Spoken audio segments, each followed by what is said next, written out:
Hi guys, my name is Dr. Sharnael Wolverton Sehan. I'm so excited to introduce to you my new and latest book, The Science of Miracles, Remembering the Frequency of Love. This is your time to shift any kind of negative things that have been in your life that no longer serve you into something beautiful, miraculous, abundant, thriving health, business, partnership, whatever the situation. This is your time. Get the book, apply the principles, and watch the miracles happen for you. Okay, we are live. Super excited. We have a little bit of an important, very, very important topic here today: environmental vibrational identity, EVI. And that's something I haven't called it that exactly. We're going to go into it because our guest here, Jen O'Connell, she's like the expert, and there's a lot to unpack here. We are waiting for Laura Eisenhower. She is hopping on. She's actually in my parking lot trying to pick up my Wi-Fi right now because we've had a little bit of a storm with snow everywhere right this very minute. And so she lost power last night and her phone wasn't plugged in and whatever. So she's kind of scrambling, but she's going to get on. Everything's going to be fine. Welcome, Jen and Craig. Really excited to have you. I'm going to give a few announcements real quick, and then we'll just hop right on and talk about what EVI is, how it works, how land frequency affects us, why is it important to us, how it can not only help with like gardening and what have you, but our physical bodies, and why is it important to be where we're supposed to be? Why is it important for our purpose to actually be where we're supposed to be and to live and to build energetically, physically in that spot? I actually going to give a little bit of a background on how I met Jen and that whole situation too. But before we get started, please do share. I would love for you guys to share, like, do all the things. Also, we have, you want to share about our membership opportunity, Craig, and what's coming up with that? Yeah, I was just going to hopefully remind you of that, to remind people that there is a membership scheme now, isn't there? And we're doing loads of exclusive things for the members. We've got some, it'll be this coming Sunday, won't it? By the time this is aired. We're doing a Q&A, a conscious Q&A with Aaron and Tyler from Journey to Truth and Megan Rose. Oh, she's here. Hi, guys. I met Max's actually. It's on the way to Marina Cay, so I had two options. This was the closest, so I'm all good. Hey, good to see you. Awesome, you made it. Where are you? Max's? Yeah, right down the street. They have power, we don't. Okay, cool. Okay, yeah. Sorry, Craig, keep going, and then I'll catch you up, Laura, where we're at. He's just doing some announcements. Okay, awesome. Yeah. So we've got the membership scheme, and like I say, we've got Aaron and Tyler from Journey to Truth and Megan Rose, and other Q&As coming up. And just the idea is to involve the people. Get you online with us. You can ask your questions. You can talk. We want to talk to you. You talk to us. And just have that kind of personal interface with you all, because, that's what it's all about as far as we're concerned at Sharnael. We want to connect with people and create a community.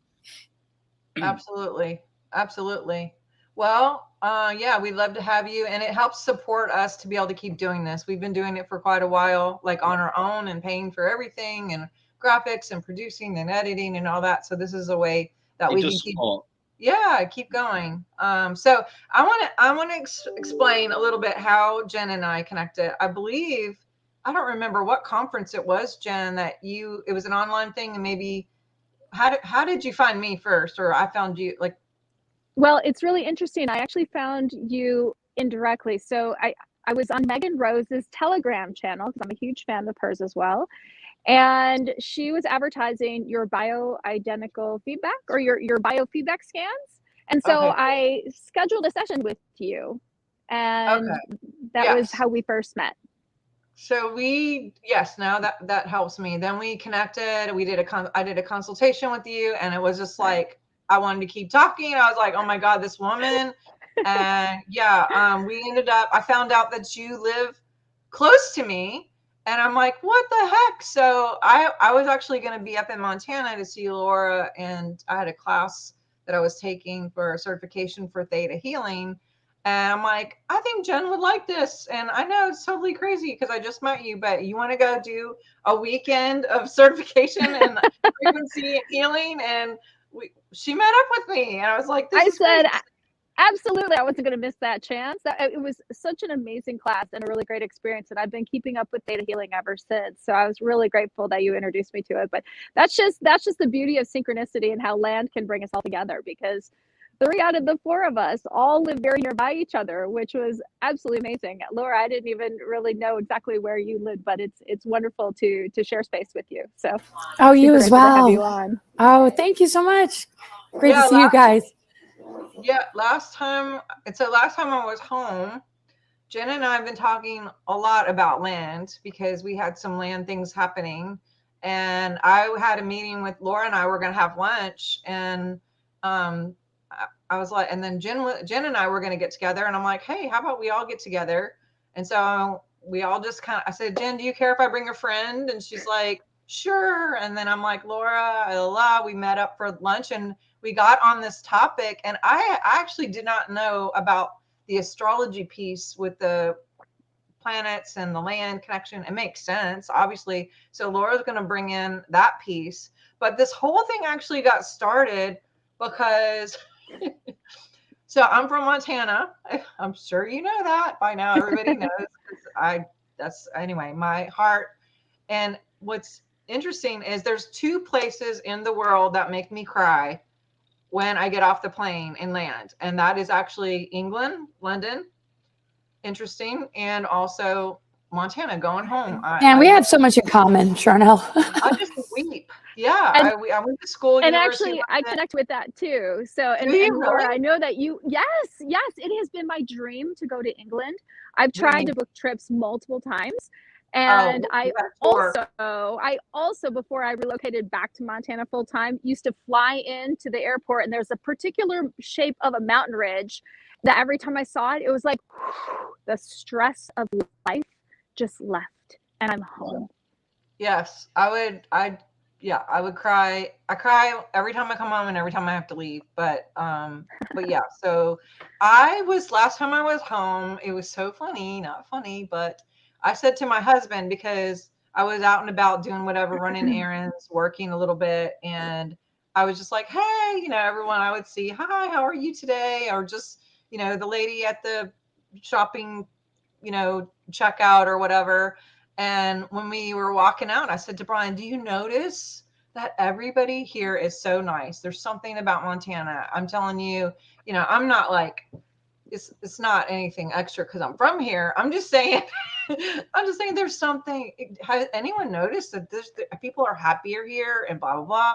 And then as soon as I'm saying this and words are coming out of my mouth, I'm realizing, and I see this like in like a vision, a literal picture of me beaming happy, going into the field, and then magnetizing happy people to me, versus other places I might not be so happy. That goes into the field, and then I magnetize those people. And so you get that like cyclical effect, It's right? that birds of a feather.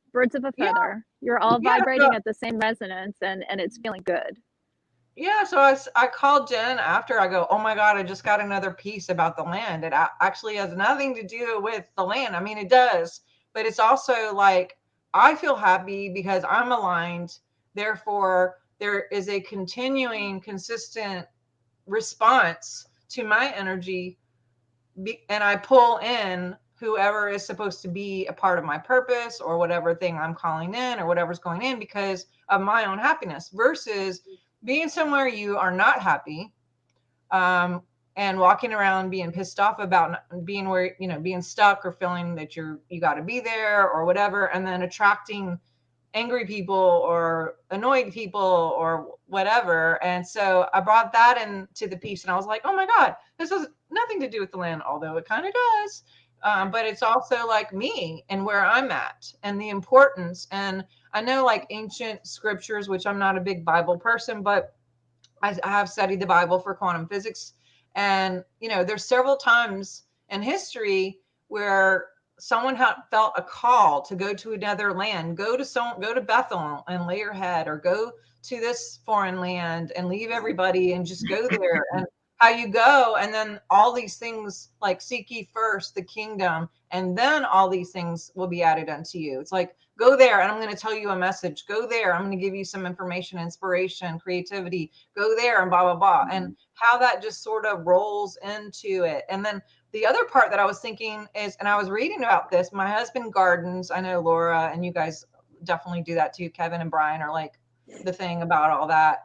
And I love my oils and stuff, but certain things when I've traveled, even with the distilling and growing for the oils, certain things will grow better in Ecuador, obviously, than, Northern Lights will grow really well in Canada with the cold, or pine, or different things. And so it's like, well, plants and vegetables and what have you can be in a certain landscape, literally, and do well or terrible based on the landscape, then what difference would it be with us in people or animals, of anything that has life, that we would really need to be where we're supposed to be in every due season for whatever we're called upon to do, right? So Jen, please spell out what EVI is in your thesis a little bit back, and then I would love Laura and Craig to add whatever part. I mean, I'm just like blown away, so excited. Well, first of all, thanks for having me on. I'm so honored. This is my first time ever speaking publicly about this topic, and I have these amazing superstars that get to join me here.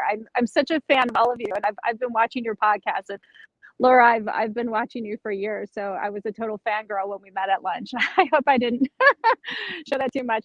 Oh, that's what happens. Well, EVI stands for Environmental Vibratory Identity. It kind of was one of those moments where I was on a road trip. I was driving from my home in Atlanta, and I now live in Montana, as you can see with the snow in the background. But I was driving from Atlanta up to Chicago, and I was on a 12-hour road trip. I was listening to Dr. Bruce Lipton's The Wisdom of Yourselves. And it was such this phenomenal exploration of nature versus nurture, and understanding, the molecular structure and the cellular biology within your person, and how that was reflecting within stem cells. Right. So if you put a stem cell into a petri dish with lung tissue, it turns into lung tissue. If you put a stem cell into a petri dish with heart tissue, it turns into heart tissue. And so the thesis of that exercise through the Human Genome Project was that environment had a huge impact on development.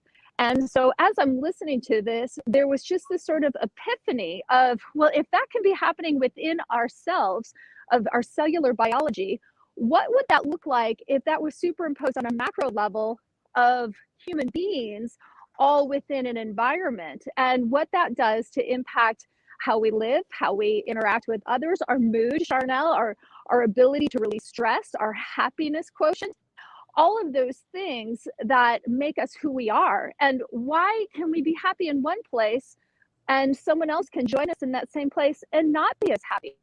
And it started, that thesis started to kind of germinate even further. And that was, there's consciousness in land. And it resonates within the consciousness of our human expression in this physical existence. And how does that play with each other? And I love the idea, Laura, that we're going to explore with the astrology aspect of land, because as above, so below. But that plays out on so many different dynamics. Are you happy where you live? Are you happy where you get to go on vacation? Look what happened over the past couple of years with the great COVID migration. Folks have been really tapping into their innate selves, really kind of trusting intuition, and on blind faith, leaving where they live. And in some cases, and I know these people personally, some people packing up their house, putting it in a travel trailer and heading out, and they don't know where they're going. They end up in a place where they just felt great. And they stayed, and they created a home there, and they didn't know why. And what I'm trying to say is EVI, Environmental Vibratory Identity, they listened to their intuition. They were able to listen to the language of the land, and it resonated with them. And they are now able to find home. That's so cool. That's amazing. I was just thinking when you were talking like that, do you think this has an effect on the kind of government that nations have and things like that? Oh, absolutely. So look at what's happening right now in Brazil after their elections and the Yeah. mass rioting that's taking place, things that happen with conflicts within Europe. I think that land wants to also have the opportunity to change its expression. And Mm. how can it change its identity? It also wants to live and grow and have new experiences. And the more it interacts with this with the people of its land, the more it gets to see the collective consciousness and the shift that's taking place, and it wants to change just with us. And so, what comes first, the chicken or the egg, right? Does the land change its vibration? Do the people change the vibration? I'd like to say that it's happening simultaneously because we're expressions of each other happening at the same moment. Mm. Mm. That So, makes perfect sense. Yeah. yeah, and I think we're going to start to see a lot more of that happening around the world. I mean, look at everything that's been going on since COVID started. There has just been this massive mass awakening. I love it at a spiritual level. We are starting to become more in tune with that, and as a result, people are shifting where they're living. People are shifting where they're maybe even vacationing or spending time, where they call home. And that's allowing the land to evolve and change. That's helping our ascension process. And it's making global shifts geopolitically around the world. It's amazing right now. It is amazing. When I've always felt connected to sort of Celtic life and Celtic culture. And as off air, we were just talking, I said, I'm not too far away from Scotland where I live. And well, one time my wife entrusted to me to book a family holiday. And we were going to this, like, what's called forest holidays. And we were meant to book it for, I think, like the other side of the coast, like around York.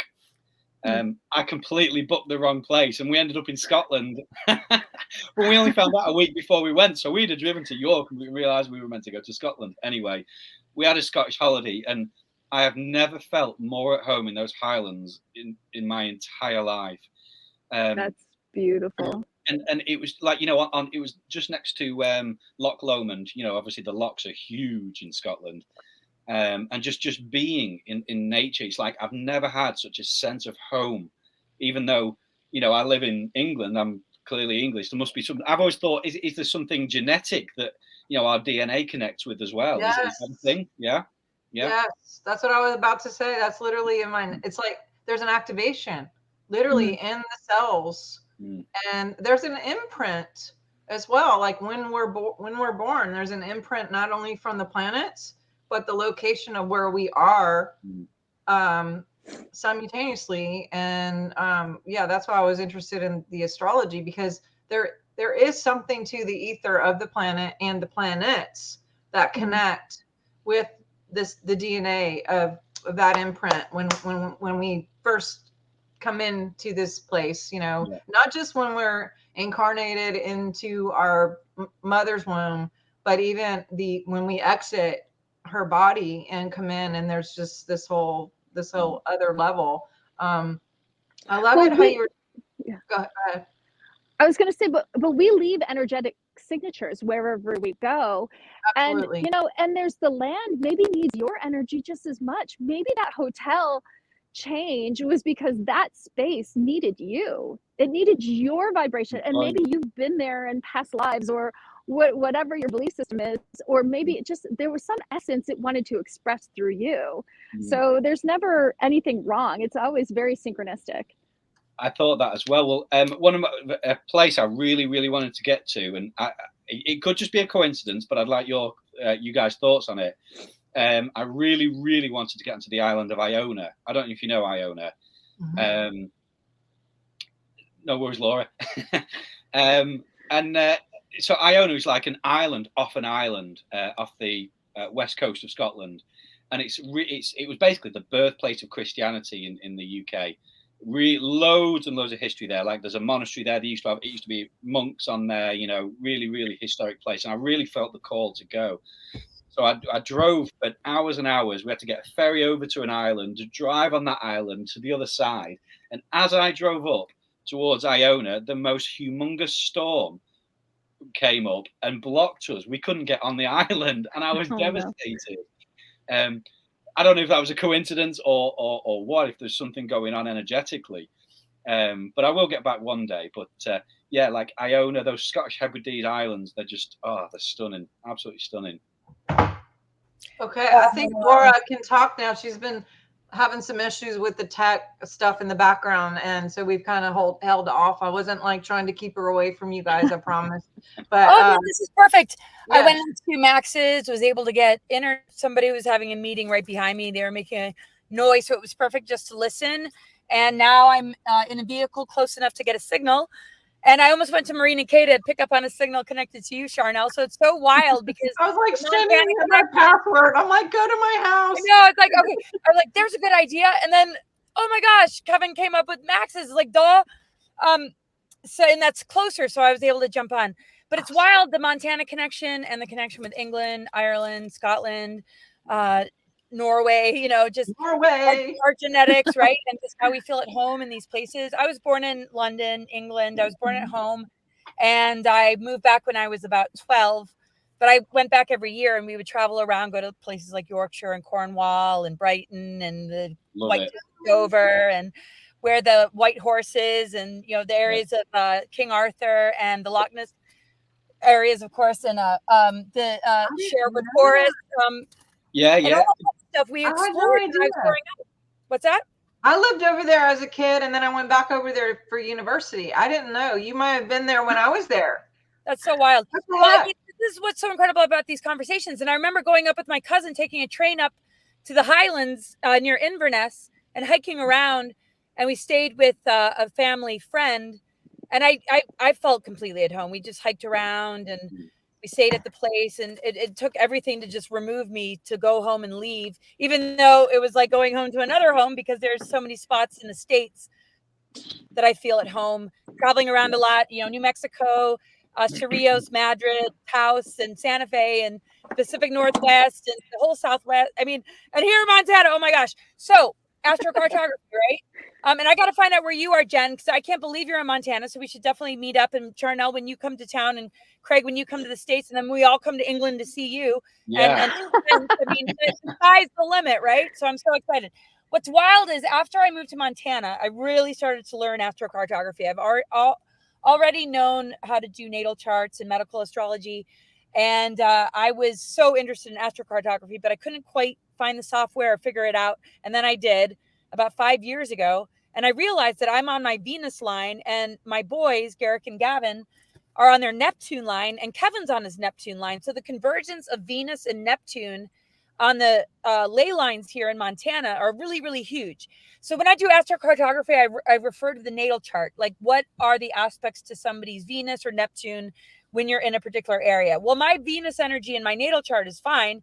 You know, I'm a mega Libra. I got a lot of Venus, you know, Scorpio energies, but my progressed Venus has become very afflicted due to heartbreak and breakups and just being an empath and absorbing just the troubles of the world, just like you guys relate to, right? And a lot of us out there, you know, we work a lot of planetary global energy. That's our mission, right?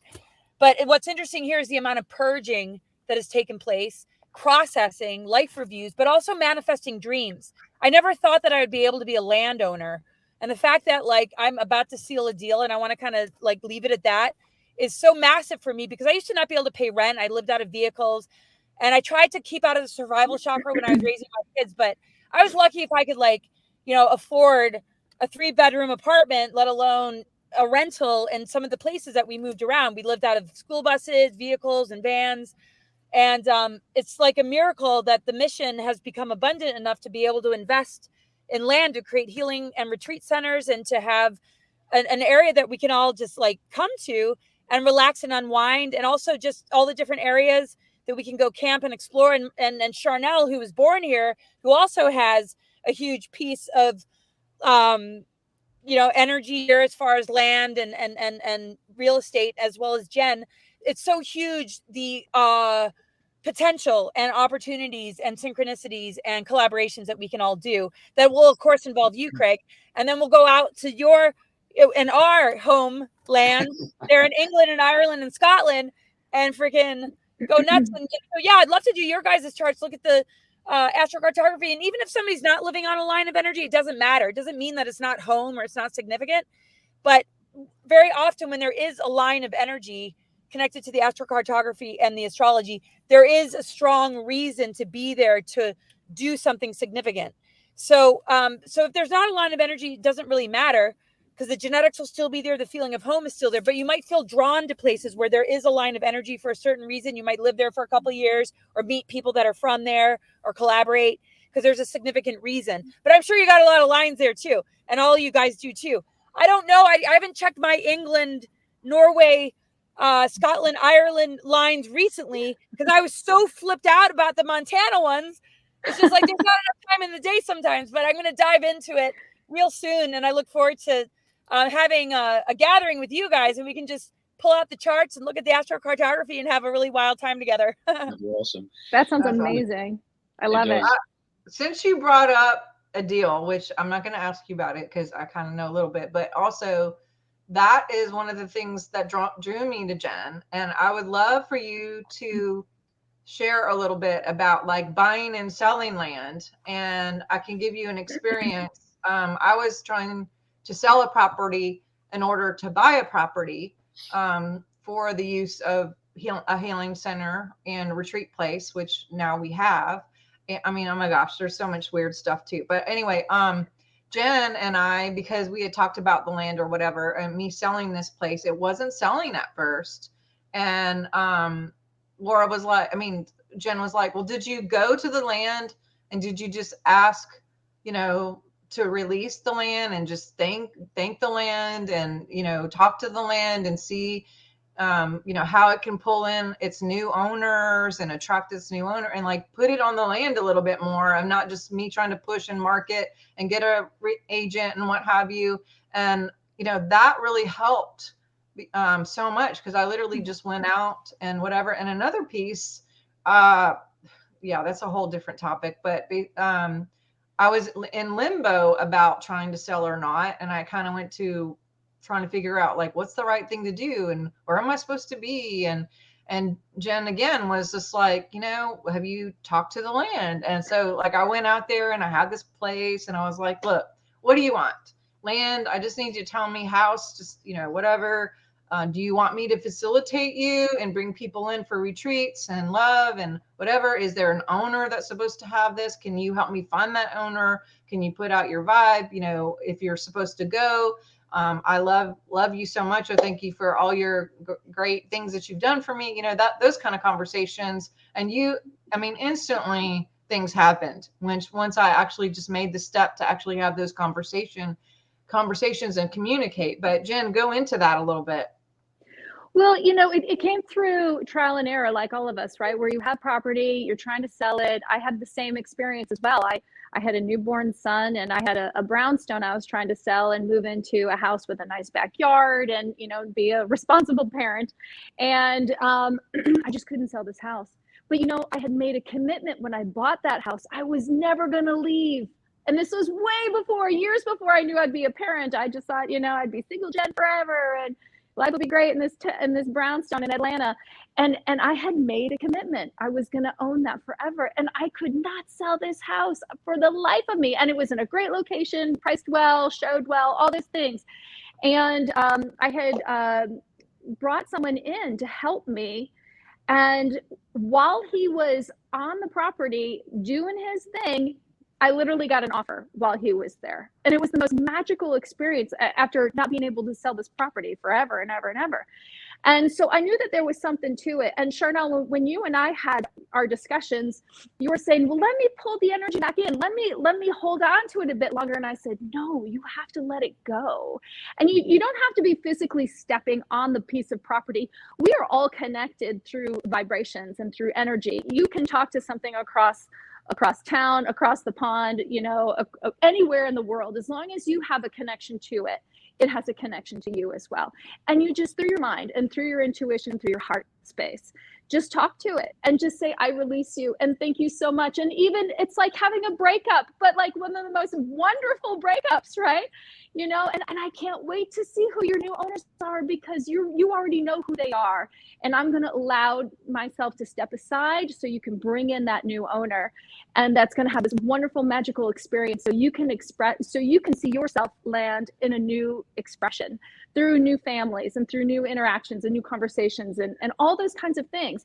So as Sharnael, as you were starting to do that, you started to see movement within the real estate space. And I loved that for you. And I was so proud of your work. And I think it's amazing.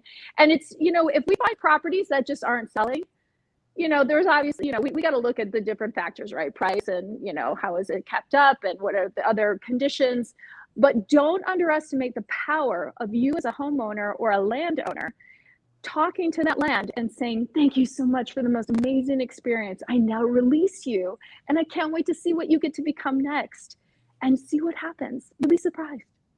So you think, because like when you say that you committed, like there was some sort of vow or not spell, but like I didn't even know it. I had forgotten about it. And this energy guy told me, he reminded me, he goes, you made a commitment. You were never going to sell this house. This property is holding you to that commitment. It's not letting you go.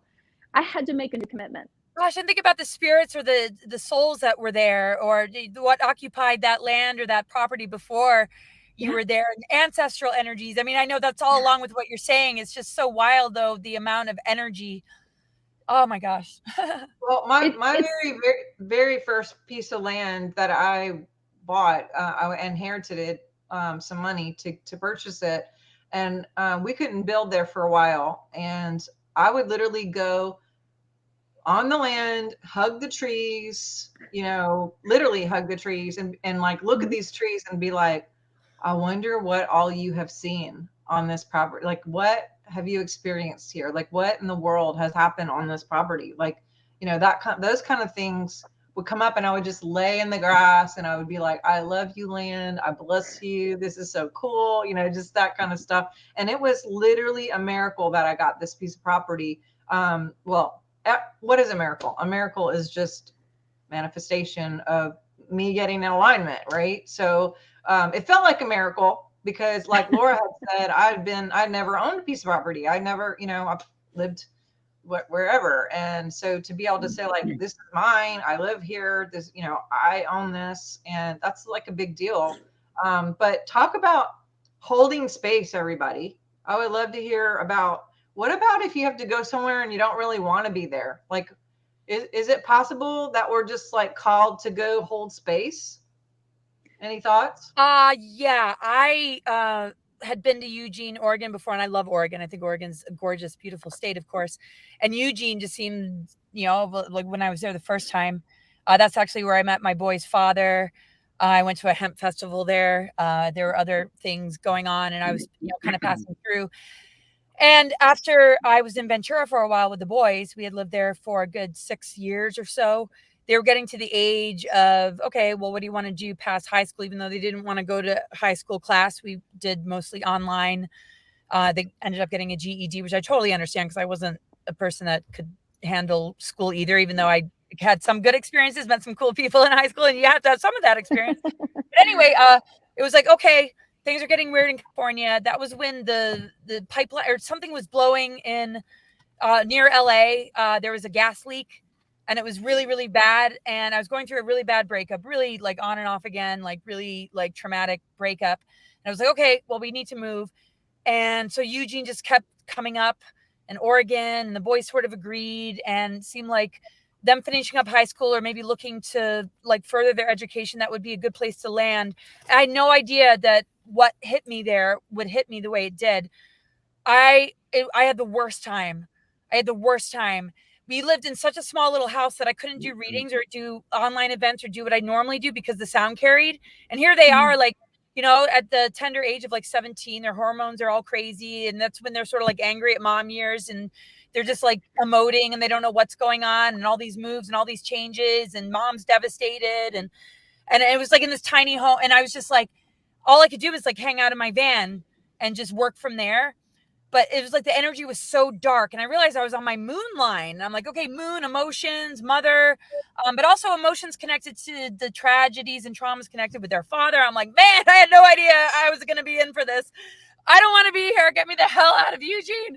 And Kevin came in and like swooped in, and I don't want to say he like rescued me, but man, when he opened the door, it was like an apparition. I'm like, thank you, God. He's like, come up to Montana.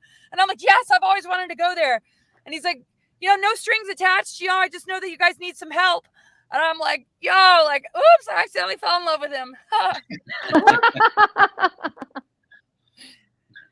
But I didn't want to be there. It was so dark, and I would just sit there, and they would have the hazing things, would be running around at night, you know, just like the really sort of dark underbelly of like university kind of behavior that I don't really vibe with. I have no judgment. I'm like, if some people need to go through that, that's awesome.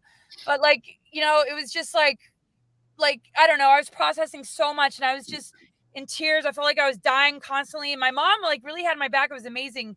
Our relationship really healed. So it was wild that I was on the moon line that has to do with mother, right? She's like, you know, texting me, are you okay? Are you okay? I'm like, no, but I will be.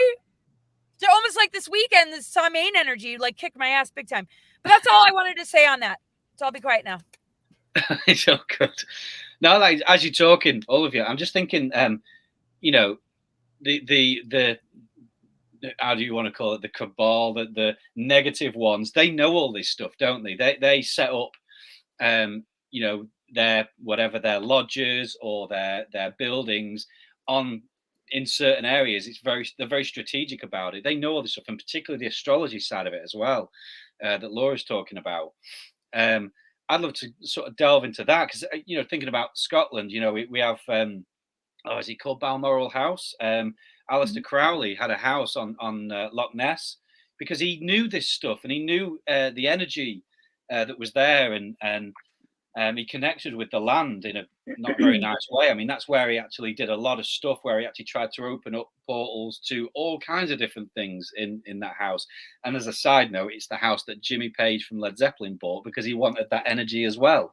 So these guys know this stuff. You know, anybody got any thoughts on that?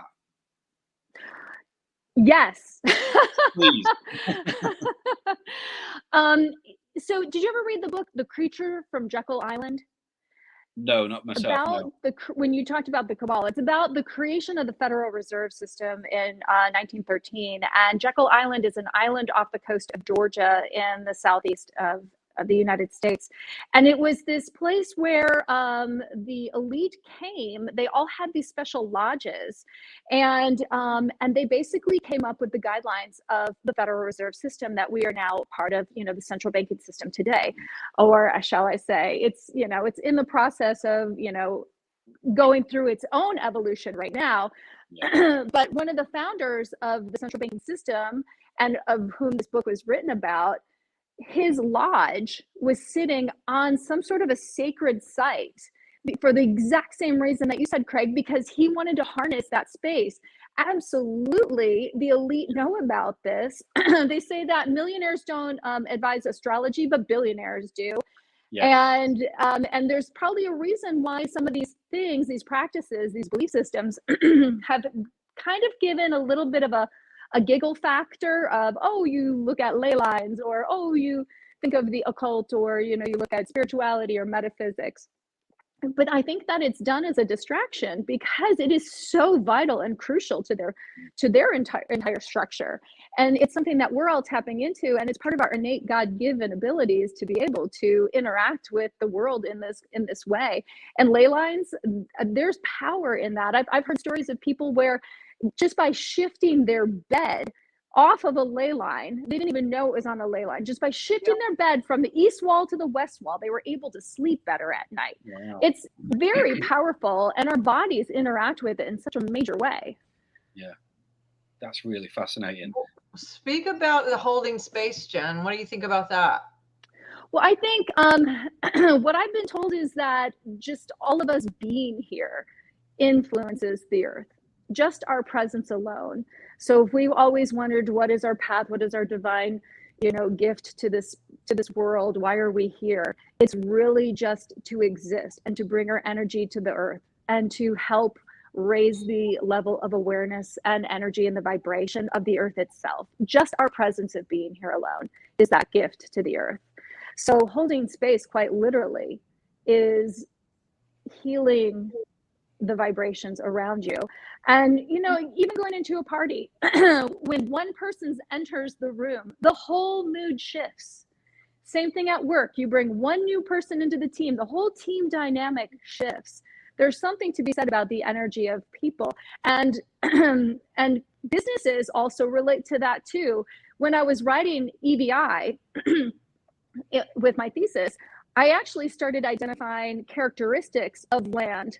So places like Chicago vibrated at maintaining the status quo. So if you go there, you'll notice that even the top 40 radio stations are still playing 80s songs, and they still live within that mantra of the 80s.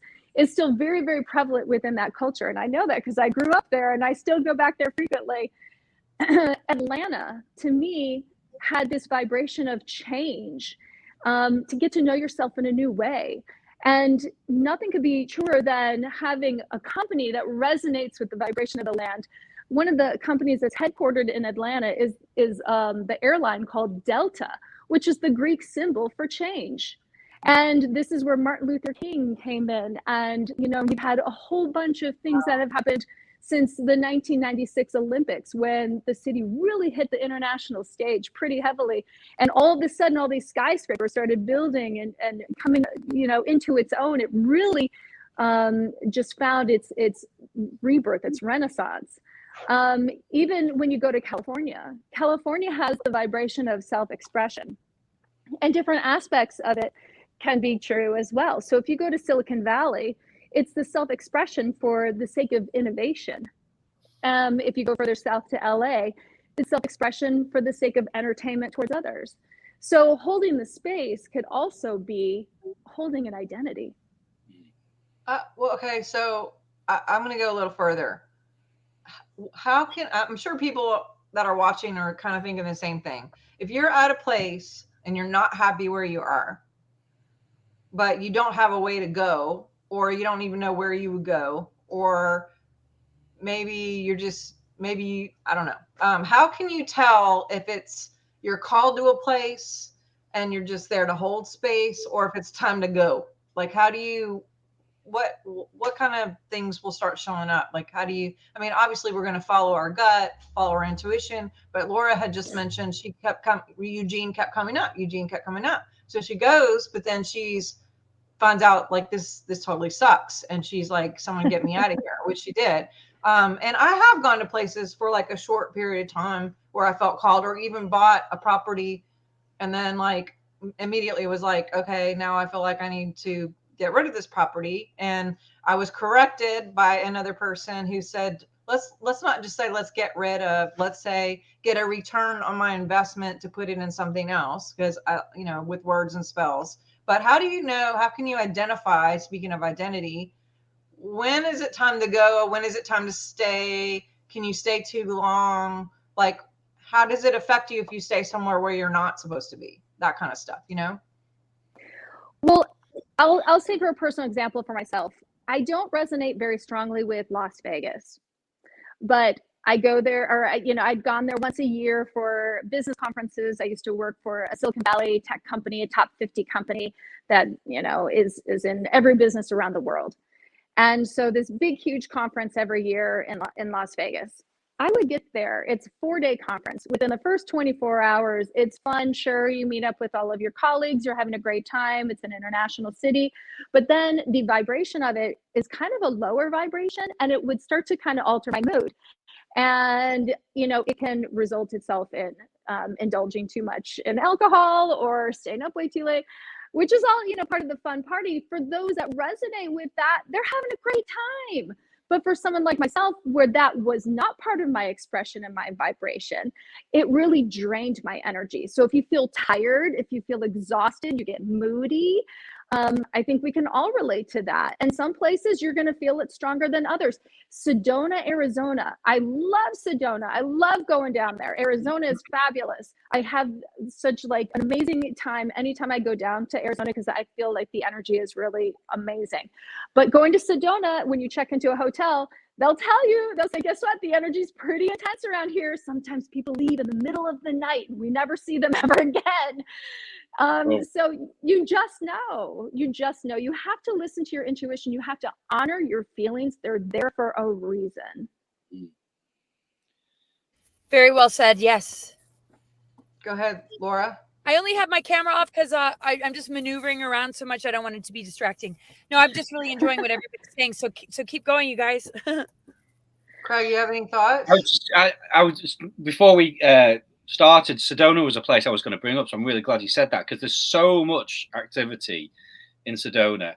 I have also heard that that there is a electromagnetic element to There is. Sedona. That the iron in Yeah. the In the ground rocks. creates Mhm. like an effect, and it's very easy to have sort of portals and things like that there. Yeah. So yeah, I mean, I just sort of glad you brought that up. I mean, I've never been. Obviously, I really would like to go to these places. I will get over there soon, hopefully. But yeah, just I mean, have you had any sort of personal experience of Sedona and those Oh areas? yeah. Well, my boyfriend lives in Arizona, and so we go back and forth between Montana and Arizona. And when we have fun weekends, we get to go up to Sedona. And we were walking around. We were hiking through Bell Canyon, and it's part of the Red Rock. It's right before you get into town, and we're hiking through this area, and I started to get very dizzy. And I was like, oh my gosh, I took one step over and I was feeling better. But I took one step back, I got really dizzy again. And I said, oh, I found a vortex. But, my boyfriend's like, you're just dehydrated, drink more water. That's my I'm answer to convinced. everything as well. I'm convinced I found a vortex. Another time I was there on a girls' trip, and we were sitting by a river, and I took pictures by this river, and you could see the light bending in the most magnificent, like crazy wave shapes. And so, it takes me back to is matter a wave or a particle? And it can be both, and it's based on the observer. And in Sedona, with the electromagnetics being so strong, and it's almost this swirling motion, that's what makes the vortex, that it can bend light. And you can't always see it until you see something on film, but you can capture some pretty incredible photos. Amazing. I believe Laura had a Sedona story. Laura has a story. Oh my gosh. So when I was telling you about, no, I've moved back and forth from California quite a few times. This is when I was in Santa Rosa, actually, around the year 2000, I think. And I had a house that I was renting in Santa Rosa, and it didn't have quite a yard. It was just one of those houses that just, you could park. So I'd have to walk the boys, to the park to play and be like more in nature. And a lot of craziness was going on, too much to dive into as far as the insanity of what I was dealing with at that time, and the people that were very dark, that were invading my space, that weren't being helpful, that said that they, would help me out while I was dealing with their father, who was not in a good place at all. And we weren't together, and I couldn't live with him, but he was kind of in and out and not like in his right mind. And took on like a not so good roommate that was like turned my life upside down. I thought he was just going to rent a room. He was a student, met his father, who was a dentist in San Francisco. It seemed like he was just going to be helpful, and he was a nightmare. Anyway, the house almost caught on fire in Santa Rosa because of a candle that burned all the way down and melted the container that it was holding. And I remember like we had a mattress really near one of the doors, and it was like 4:00 in the morning. And I had to go to the bathroom, and I'm like, oh, I don't want to get up. I'm really tired. But it's like, you know how it goes. You can't really like hold it all night and go back to sleep. So it's like, oh, okay, fine. And I just kept delaying because I was in the middle of a dream. And I'm like, fine, I'll get up and go to the loo. And so I got up. I went to spend a penny, right? And all this black soot was in the air. And I kind of crossed by the mirror, and I saw this black around my nostrils. I'm like, what is going on? And I realized the house was on fire, and it was a crawling fire, melting the carpet. And it was so close to the door that on the other side had a mattress. And literally right before it crawled right under the door, I grabbed a bucket of water and I put it out. And you could actually see the following day that the fire had just stopped at the door. And I like literally, that was a mattress that me and the boys were like, they were sleeping with me at the time because they were still young. And I was like, holy shit. And I was so like blown away that I was like, okay, their grandparents on their father's side lived in like the San Luis Obispo area. So I drove them down to stay with them, and they were really good grandparents, despite the problems with their son and my kid's father, and bless his heart and all love to him and his healing. But so I dropped them off at a safe place, their grandparents' house, and I went all the way to Sedona. And I didn't know where I was going or what I was doing, and I just hiked to a cave. And I sat in that cave, and I put a bunch of stones and crystals out, one that my grandmother had given me, and she was really sick at the time. And I put them all out on this cliff, and I was in the cave, and I was just like sobbing, and I'm praying. and I had all the stones out, and then I took the stone that my grandmother gave me. I mailed it back to her, and I said I supercharged it up with a lot of healing energy, and she got it in the mail, and she held it, and she like held it to her chest, and she said it healed her. And then I drove back, picked up the kids, went back to the house, and cut a piece of carpet out from one of the closets and put it where the fire damage was, and didn't end up having to pay anything extra. I almost got evicted, and I explained the situation, and they totally understood. But that was my Sedona thing. It was some sort of vortex or some sort of powerful thing that flipped around what could have been the worst disaster ever. Either me and the boys dying from the fire, or my grandmother dying, or their father doing something, like, because he, when we were gone, like realized it and used the house. I'll kind of leave the story at that, but it was really wild that I was so magnetized to go to Sedona, and it saved my life to find a particular spot. I don't know exactly where it was, but I just hiked up to a cave and I slept there the night. I'll never forget it. That's incredible. That's freaking awesome. That's crazy. Wow. Honestly. I know. Well, and talk about oh, go ahead. Okay. I was just gonna say, talk about that house also protecting you too. Yeah. And just, you know, that agreement that you had between each other, and why and how you ended up there. Well, and that's kind of where I was going, because I think, Laura, I think all of you know this story, but I had a house on this land. See, our house tornadoed December 2019. You guys, I'm still here and listening. I have to make some movement, but I'm listening. This is wild. Okay. No worries. Yes. And so we were going to rebuild on that spot.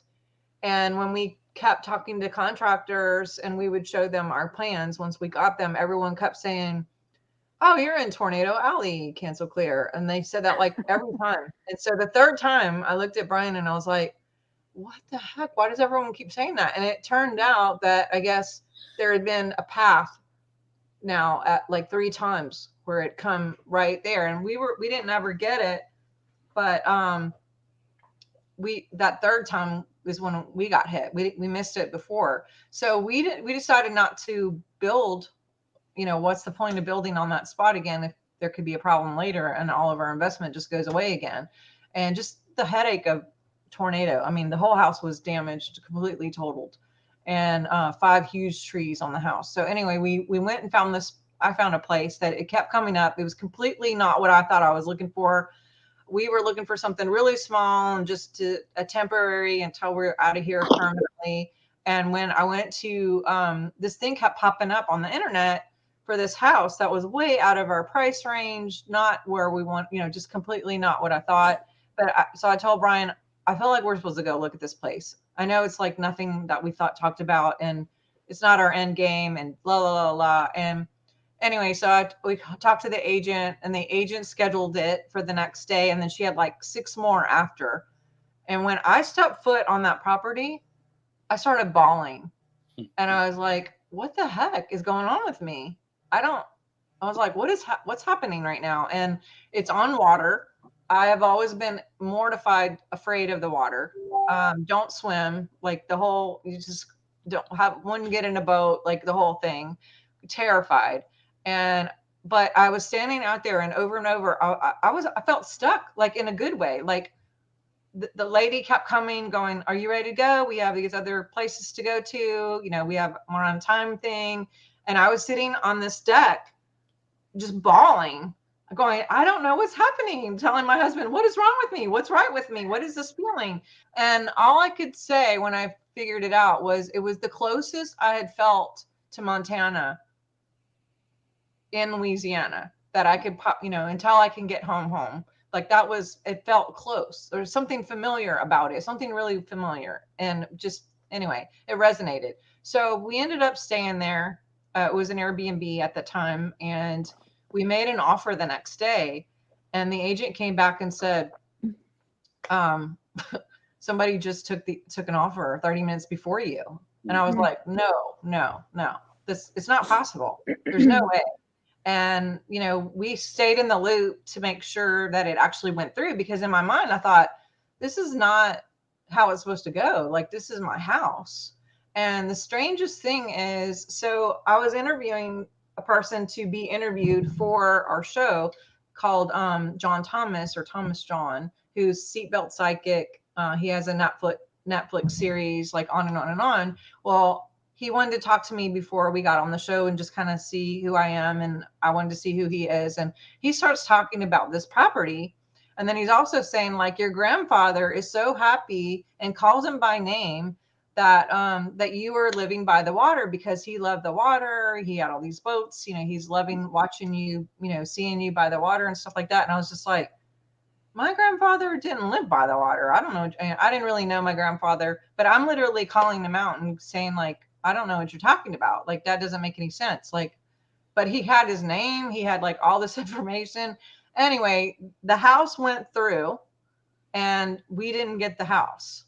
We ended up buying some property next door with plans to build something similar, but it was more land and, you know, whatever. And as soon as we get on the property and we finally get a trailer and put it out there until we can build, we get invited to this neighborhood kind of boat thing, whatever, with all the neighbors in the marina or whatever. And I didn't know anyone. I go, and this woman is on this boat before I get there, bawling her eyes out.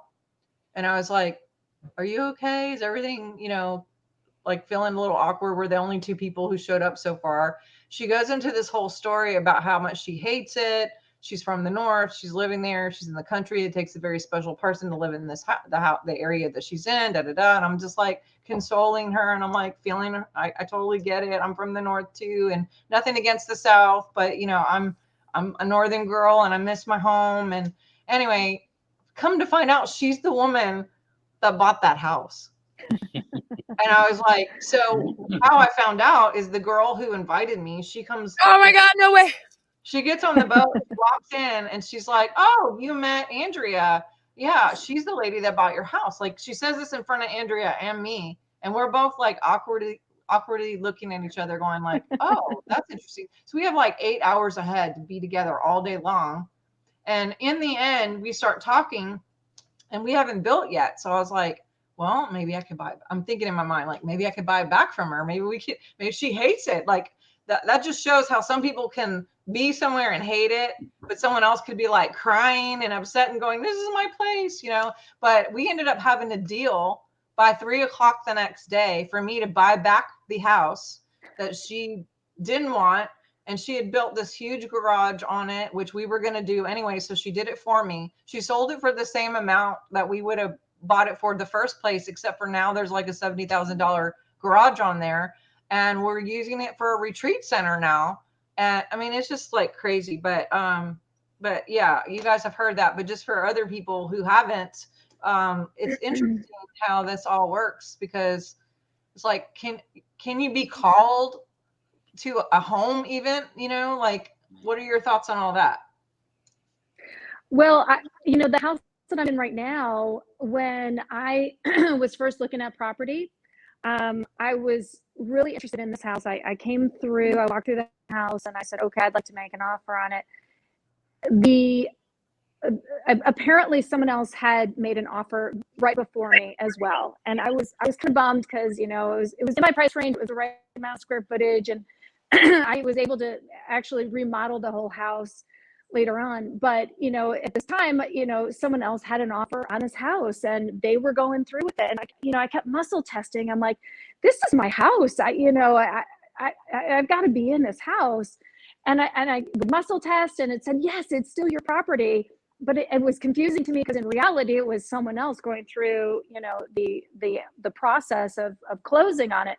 It turns out that they were not able to come up with the previous year's tax returns. The financing fell through and they were no longer able to close on the house. The house became mine. Excuse me. And I knew it because I knew this house chose me because it knew the remodel that we were going to do together. And I was able to bring this house from, just this house on the street to just celebrating this house and making improvements on the landscaping and the house itself, interior, exterior. And I feel like, the property knows who it wants to interact with and who it wants to be in a deal with. And Sharnael, for you, that was such an amazing gift. It almost knew it needed to bring in that other person because they had to get something out of it as well. and then they put that structure on the house, and then it became yours. So it always ends up where it needs to be. And no disrespect to the people that come before us, but it's part of their journey as well. But I do believe that there's some sort of an agreement, conscious or subconscious, whatever you believe. But I do believe that there's some sort of an etheric interaction that goes on, sometimes even before we even know we're going to buy property. And Sharnael, I think you and I talked about this before too, when you had your land. And what's fascinating, I just have to tell this story really fast. Where your land is, or was, I should say, is in between my house and my mother's house. And I used to drive this beautiful road with the most amazing views into Glacier Park. And I would always look at this parcel and I'd say, God, that would make the most incredible sled hill, because it's got this like, gorgeous like incline, this beautiful hill that you could just go sledding on. And so my son and I would always talk about it. I even mentioned it to my mother. I was like, God, I wish I knew who owned that lot. It would be the most amazing sled hill. It turns out to be your lot, which is incredible. And then, we talked about when you were trying to sell it, who the right owners would be. And, we kept saying the right owners are going to come in, and eventually it'll happen. And so if a deal goes through but it doesn't, if you're under contract, but the deal doesn't go to completion, there's always a reason for it. Don't get upset about it, because there's another owner that's coming in that's really meant for it. Maybe it's just holding the space until that next person comes through. But I got to tell you, there's something to this reciprocity agreement or this handshake that we have. And we're always where we need to be. Yes, I love it. Well, I'm so sorry. My daughter is constantly texting me. She's not feeling well and trying to get home from school. So I am going to wrap this. We're at the top of the hour anyway. Yeah. And I'm like doing the mom thing over here. I'm like, stop texting me. I'm like, she's like, mom. So, but I love you guys so much. And please just tell us like where we can find you. Like, I have connected Jen to a publisher, and I'm really wanting this book to get out because I will be the first person to buy this book. But yeah, where can we find you in the meantime? And then Craig too. For myself, I don't really have a public social media presence. It's more private. So I'll share my email address, which is jenoc, JENOC, and the number 1 @gmail.com. Awesome. And Laura had to pop off. Internet and people around her and all of it's a bit chaotic at the minute, isn't it, with the power outage and all that. So that's why things are the way they are. Is it the same for you as well, Jen? Is that is your power on and everything? Is everything okay with you? We lost power yesterday, but got it back on again, and so we're very grateful. But my family still is out of power at the moment, so I'm hoping they're going to come over. Okay. So I just want to remind people again about the membership. We've got lots of very fascinating guests coming up that we can get, personal Q&As with. But yeah, you can find me. I'm on Facebook, Craig Martin Walker. I love talking to people. I like offending people. To joke. Like I said, I'm in a band, Nth Ascension. You can check us out if you like sort of heavy progressive rock type music. We do play in 432 hertz as well. We are awake to that kind of thing. Feel free to make contact. I like it. Awesome. Yes, sir. And super, super all over the place. Dr. Sharnael at Instagram, Twitter, Facebook, Telegram, all the things. Definitely super happy to have this conversation finally after 3 or 4 times of having to switch it around. And finally, even this morning, we weren't sure if we were going to get this out, but we did it. We did it. And I encourage you guys, talk to Jen, and I'm not going to get off your back, Jen, about like getting this in a book form. And we're doing a conference in January. I'd love to have you come back and teach on this topic, and if you're up for it. But I'd be honored. Thank you. Awesome. Very cool. Awesome. It's so practical and so applicable to daily life. It's brilliant. I love it. Yeah. So you guys, definitely loved having you. Thank you for all your amazing comments. for everybody who's watching. And hopefully this gave you some kind of things to connect the dots of where you are, where you live, and what you're doing, and what you need to do from now at this point, you know, with this information. And hopefully this was helpful for you guys. And please do give us a like, a share, a love, get it out there. And yeah, I look forward to seeing you guys for our Destiny meetings coming up. Again, we have one coming up on the 20th. It's going to be a conscious Q&A just for members only with Journey of Truth, Megan Rose, and myself, Craig. Yeah, you guys are great. Go to swiftfire.org, get on the newsletter. Make sure you're subscribed to the newsletter and also to the show, and get those notifications so you know whatever's coming up. You guys can join and hang out with us. But in the meantime, have a great week. Love to you both. Thank you so much for giving us a little bit of time. You guys who are watching, send good vibes to all these people. Please do just send out love and connection and purpose and peace and truth to everybody, and pray for each other in this season. And again, love you and talk soon. Thank you, guys. Thank See you soon. you. Bye. Hi, I have some really exciting news. My name is Dr. Sharnael Wolverton-Sehon. I am with True TV, and we're so very excited to announce that we are doing membership plans. So what does that mean? Well, you have the opportunity to participate and help this program keep going, number one. And if you have anything to do with us in the last few years and have gotten good information or what have you because of our show, we appreciate your support. Also want to let you know we're not going to quit doing what we're doing. We're just going to add different content, new content, fun content, whether it's a panel, surprise guest, Q&A, a personal reading, group readings, group frequencies, whatever, we're going to have it. So thank you so much for watching. The link will be up here for you guys to participate. I'd love for you guys to join us and helping keeping this show going on, and look forward to spending some quality time with you guys as members. All right. Thanks for watching. Bye.